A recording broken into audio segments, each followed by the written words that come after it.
Okay, starting now, section 1.6, function operations and composition of functions. And we're going to be reviewing, this should have been in Algebra 2. Hopefully you've seen this. But remember, we can put functions together. For example, if we have function f and function g, and we want to add those functions, it's no different than taking the value of f of x and adding it to the value of g of x. To subtract functions, same thing. F minus g of x is the same as f of x, the value, minus the value you get when you put in that same value for g. Multiplying f times g of x is the same as the output of f of x times the output of g of x.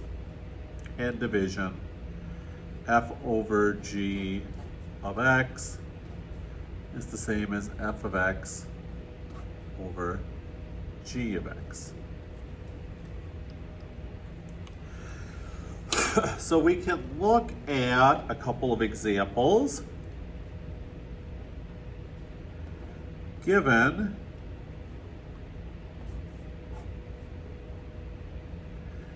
f of x equals x squared plus 4x, g of x equals the square root of x plus 2, and h of x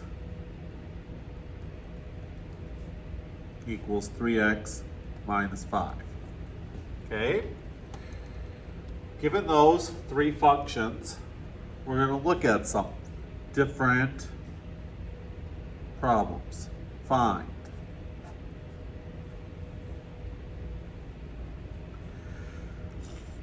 For the first one, f plus g of x. Okay, take a second to try it and pause. To add those functions, we are simply going to take f of x, x squared plus 4x, and add it to g of x, square root of x plus 2. And then simplify. In this case, we can't simplify anything, so we are done. We want to look at f minus h of x.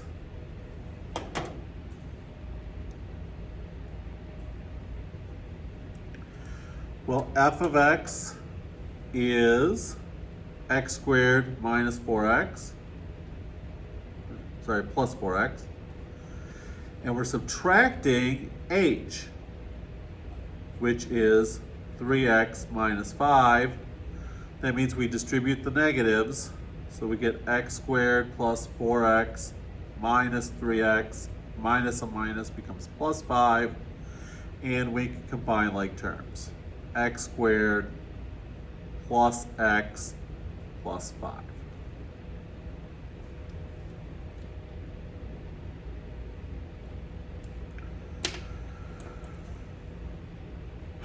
Excuse me. For number 3,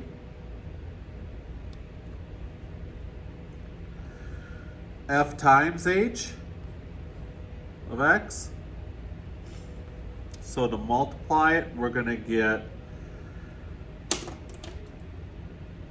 x squared plus 4, and we're multiplying that by 3x minus 5. And we're going to just have to FOIL it out. First terms, we get 3x cubed. Outside terms, we get a negative 5x squared. Inside terms, we get 12x. And the last terms, we get negative 20. Oh, I forgot the x on here. Dilly dogs. Outer terms are good. Inner terms is 4x times 3x is 12x squared, and then 20x.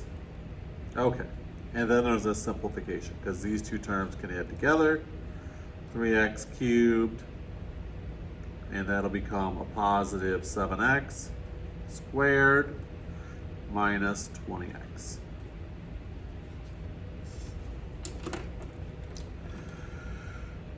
And then for 4, our last one, h over f of x,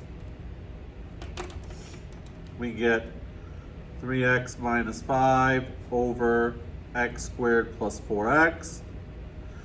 And the only simplification we could have to do there is if this was factorable into something that canceled with something on the top. In this case, we could factor out an x, we'd be left with x plus 4.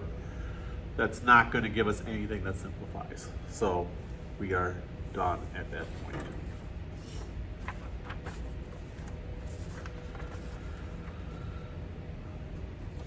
So if we want to look at composite functions next,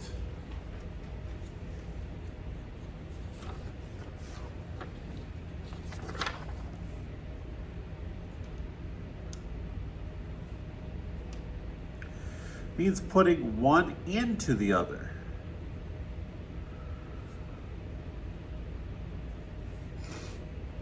So f composite g of x is also written as f of g of x.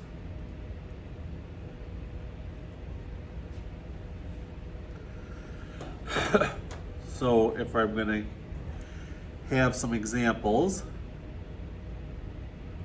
given f of x is x squared plus 1 and g of x is x minus 4, we can look at some different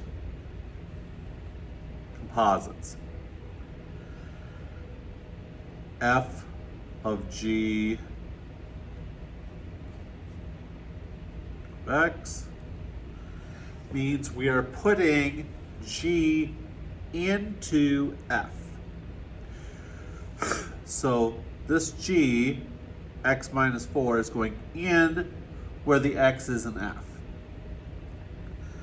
So we have where the x is, we're going to put the g value, x minus 4, quantity squared plus 1. Because we had x squared plus 1 as f, and where x was, we put in the g. Now, to simplify this, we can square this out. We get x squared minus 8x plus 16 is the expansion of that perfect square. And then we still have the 1, so we can simplify into x squared minus 8x plus 17.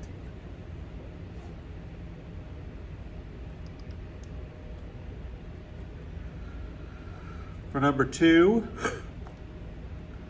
let's look at g of f of x. So in this case, we're going to take g, and where g has an x, we're going to input the f. So x squared plus 1, and then minus the 4. So that just reduces nicely to x squared minus 3. So we can see here that the order matters. They're not the same in reverse. The last thing we can do with it is we can put a value in. So we can look at our top one, f of g of x, but instead of x, we're going to put in a 2. So we take that original equation, x squared minus 8x plus 17, and now we're going to input the value 2 everywhere there's an x. So we're going to get 2 squared minus 8 times 2 plus 17.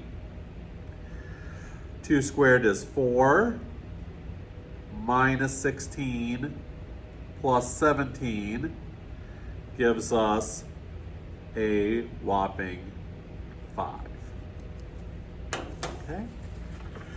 And that's day one of section 1.6 on functions and composites.